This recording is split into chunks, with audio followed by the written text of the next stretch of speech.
భారతీయులమైన సనాతన వేద ధర్మంలో ఉన్నటువంటి మనకు ఈ రహస్యాలు తెలుసు. తక్కిన ప్రపంచానికి వేరే ఇంకొక పేర్లు చెప్పుకునే వాళ్ళకెవరికి ఇన్ని విషయాలు తెలియవు. వాళ్ళకి ఎంతసేపు ఏదో స్వర్గం అంటాడు, అది కూడా మన దగ్గర నేర్చుకున్నదే.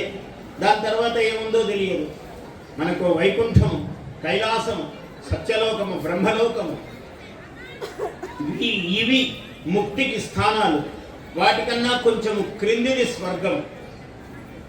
ఇతరులకు అదే పరాకాష్ట. స్వర్గం కన్నా మించింది లేదు వాళ్ళకు. అంతకన్నా పైకి వెళ్ళలేదు, ఎందుకంటే మన దగ్గర చూసి నేర్చుకున్నవే. అయితే మనకు స్వర్గం అనేది ఒక మెట్టు, ఒక స్థాయి. దాని స్వర్గము నరకము అనేవి రెండు ఉన్నాయి మనకు. వీటిని దాటి ముక్తి అని ఉన్నాయి. ఇది ప్రపంచంలో భారతీయులకు సనాతన హైందవ ధర్మములో తప్ప ఇంకొక చోట ఇంత జ్ఞానం ఎవరికే లేదు.